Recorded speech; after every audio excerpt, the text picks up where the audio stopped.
Good day, aspiring authors. This is my new writer's blog. On here we explore writing theory, look at self-published book reviews, and of course, character art. I am Stephanie Costigan, and I will be your host for this week's self-published book review.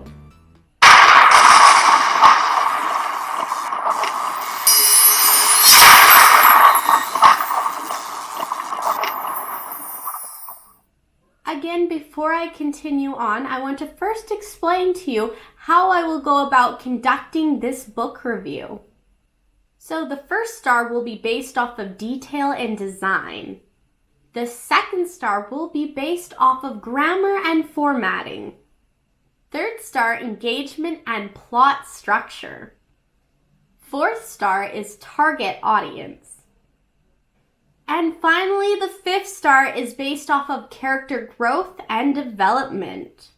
So as you can tell, this review is not solely based off my opinion and taste, but more off of the elements and structure of the book. Today's review will be on The Shadow of the Wicked by Douglas Smith. Shadow of the Wicked is a dark fantasy novella. Its target audience is 18 plus. Keep in mind there is a trigger warning of torture within this novella. Not to 50! Okay, and for those of you who don't know what a novella is, I'll shed a little light on that. A novella is a short story for a quick, fast read. I just want to emphasize that because this is not the kind of thing that you should approach with the same mind frame as you would a novel. Because this is a novella and a quick read, it does not have the same details and backstory that a novel would have. So diving into the first star, which is details and design. As we can see from the cover of this book, it is eye-catching, and I do believe it does a great job in pulling in its intended target audience. Now, I want to talk more about the details within the writing of this novella. For this being a short story, I would say the details are suitable for this novella and carry the story along smoothly. It can be a risky thing writing a novella.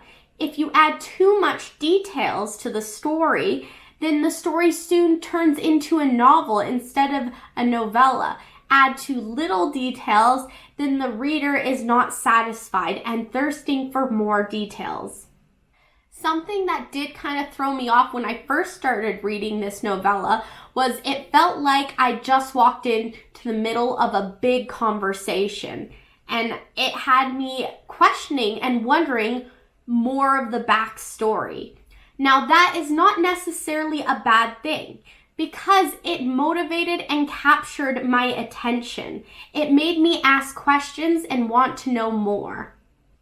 As for this category of detail and design, I have to say it does have my star of approval. Next, let's focus on grammar and formatting.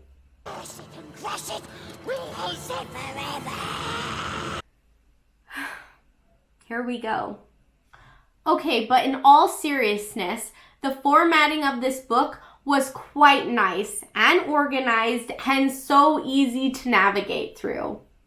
I would definitely say it appeases the reading gods. The reading gods are appeased. However, there were some grammar challenges that I did encounter throughout this novelle. But in honesty, it really is not that big of a deal and easy for the author to fix. With that said, for grammar and formatting, I couldn't say I would give it a full star because of some of the grammar challenges. Moving on to engagement and plot structure. The book is engaging and does a good job at keeping the reader's attention. Like I mentioned earlier, it does feel like you have walked into the middle of a big conversation and something has happened in the past that you are not aware of. But you want to know, and it leaves you questioning and searching for those answers, which does keep your attention and your engagement throughout it. I would also like to point out that I believe that this is a part of the plot structure as well. Because we don't know the history or the past of what happened, it's hard to pinpoint what direction this story will end up in. In this category, it has earned another star of approval. That brings us to target audience. I do believe this novella has been set for the appropriate target audience of 18 plus. The style, detail, language, and adult issues presented throughout the book is definitely something I would not recommend for a younger age audience.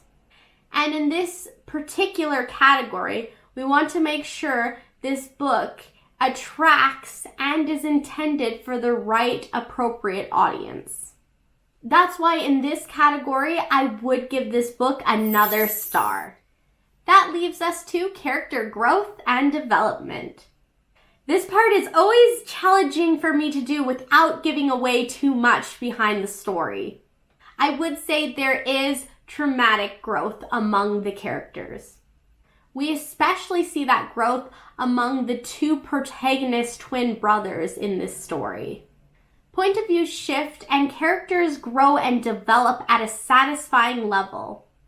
And that is exactly why I would give this book its final star. So once more, let's backtrack that. Character growth and development, star. Target audience, star. Engagement and plot structure, star. Grammar and formatting, not a full star. Details and design, star. So there you have it. Shadow of the Wicked, 4.5 stars. So once again, I had the privilege of having a one-on-one author interview with the author, Douglas Smith. Here's how that went. Another question I have for you is, for self-publishing, what has been the hardest part for you? Definitely marketing. Marketing post-publication has definitely been the hardest part because, one, I don't really know marketing that much, and two, it's a whole different element to actually writing the book. So it's all these new skills that you have to learn, and like I was saying earlier about the merchandise and everything, I'm only finding out nearly a year later that I should have released merchandise with my published date, my release date. If you could go back in time and change something, what would that be? I know exactly what I would change, and the biggest change I would make is this is a bit of a spoiler, so yeah, if you don't want to listen, just skip the next couple of minutes. Is having Zyla as a fridge character. I would definitely take that out, and so when I mean a fridge character, it means it's the female character that's there purposely for the male protagonist's plot. I was like, damn it, she is a fridge character. So you think you've tightened your ends, but have someone who figures out, hey, this end isn't tied. No, and that goes back to the self-published authors. The more eyes you can try get readers to view it, like going through the beta readers process, they can pin and tie off some of those things, or before you actually publish it. And I did have beta readers and stuff, but the beta readers just didn't notice it and didn't think it affected them as much as this one reviewer that pointed it out, and I was like, damn it. It depends on the beta readers, doesn't it? It really does. I find it's hard to come across, like, not to put down beta readers, but some beta readers are just like, yeah. It's hard to come across very observant, and of course it's always a fan that's just like, hey, this, and you're like, oh. Yeah. Yes, I did a bit of a test with beta readers, and like through this whole self-publishing journey, I really wanted to kind of see how things if I could do it cheaply for next time, or it's going to be more expensive next time, or whatever. So I paid for, I think it was like 4 beta readers, and then I think I got like 5 to 10 free beta readers, and what I found out with the free ones, I actually got so much more from the free beta readers. They were a lot harder to come by. With the paid ones, I felt like it was just because like they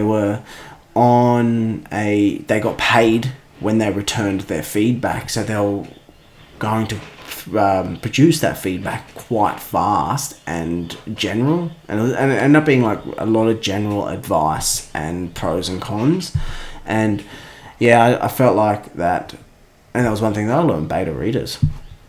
Definitely try to find the niched beta readers. I did it through Reddit. I found a lot of beta readers that were really, really helpful, and so that's something interesting that I learned through self-publishing. I have linked in the description below where you can purchase Shadow of the Wicked. So the author has very graciously agreed to allowing the audience here to have a discount on his book. I will attach the details behind that discount in the comments below. If you like this video, please subscribe and hit the bell icon. And let me know in the comments below if you have subscribed, and I will do my best to reply to everyone. Also, let me know in the comments below what you thought of this review. And if you are a self-published author, comment and let me know. Perhaps you will see your book receiving a review on here. Again, I'm your host, Stephanie Costigan, and remember, you only fail if you stop writing.